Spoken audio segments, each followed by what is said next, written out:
Je m'appelle encore Chantal Bernier. Tout a commencé par une révolution incroyable, du jamais vu. Ce pays faisant depuis longtemps partie intégrante d'un plus grand pays, a décidé de prendre son destin en main, de croire dans la force de ses décisions collectives et d'investir sa confiance en lui-même. Ce n'était pas la première fois qu'une nation se déclarait indépendante d'une autre, mais le fait que tout s'est déroulé dans le calme, dans des débats respectueux et sans effusion de sang, a fait de l'événement un moment d'histoire grandiose.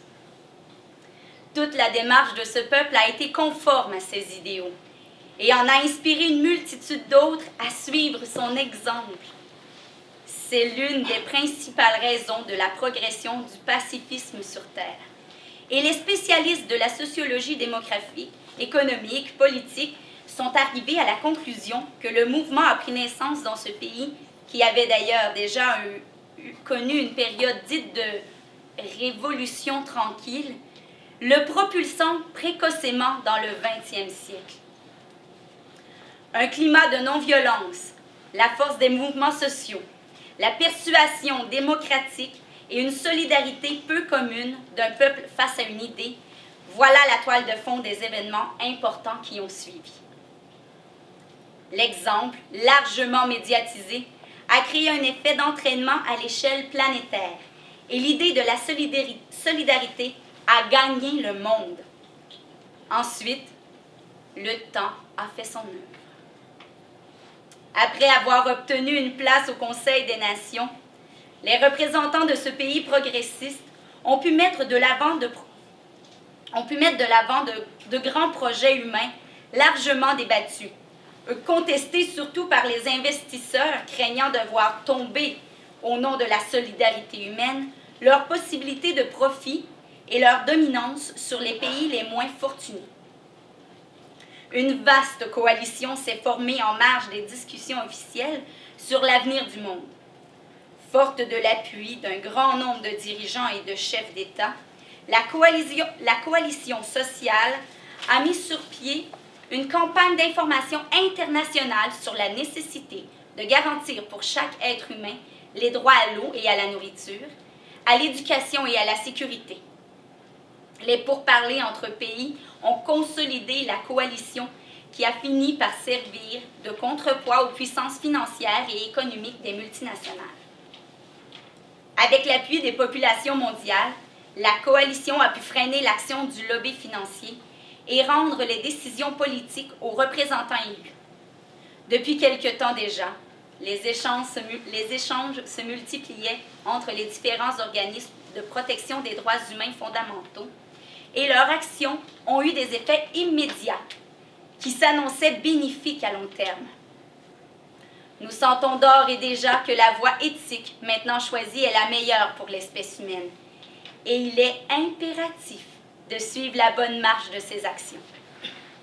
Cette magnifique concertation tient sur un fil mince et fragile, de sorte que notre devoir est de veiller à son maintien.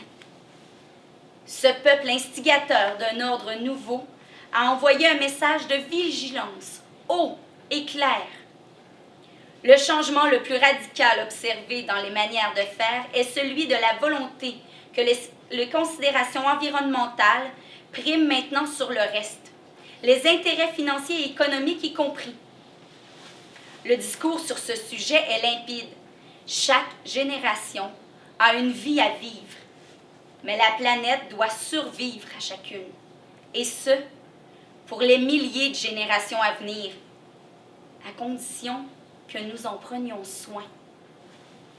Les habitants de ce pays fiers ont aussi rappelé que la planète sur laquelle nous vivons n'est pas un cadeau à nos enfants, mais plutôt un emprunt à nos petits-enfants.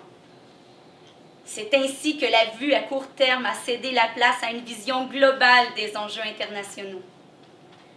Ce changement de point de vue a donc eu des effets tangibles sur l'exploitation des ressources primordiales de la vie sur la Terre, l'eau, l'air et le sol. Dans ce pays, dont nous vantons aujourd'hui la clairvoyance et la détermination, la possibilité de négocier des ententes d'exploitation au détriment du bien collectif n'a jamais été considérée comme une option valable ni humaine. Profitant de sa position privilégiée de leader mondial en matière de ressources naturelles, ce pays a amené au Conseil des Nations une perspective de répartition équitable des ressources pour tous. Les spécialistes les plus éminents en matière d'éthique ont eu comme mandat de trouver la façon optimale de combler les besoins des peuples du monde.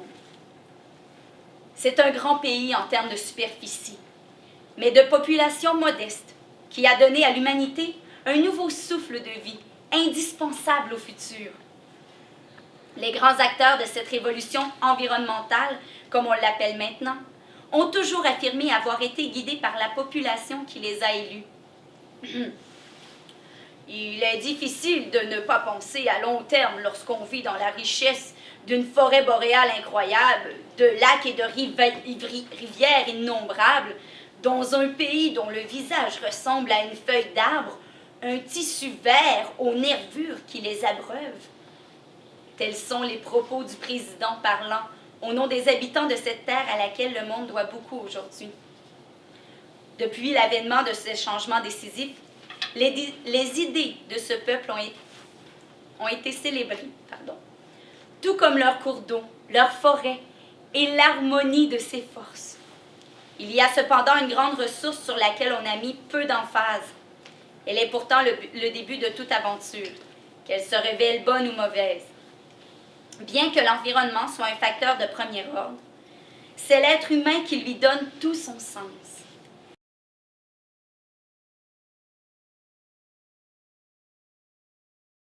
Voici donc un peuple qui n'a jamais craint les différences, même si les siennes ont longtemps été cachées au reste du globe.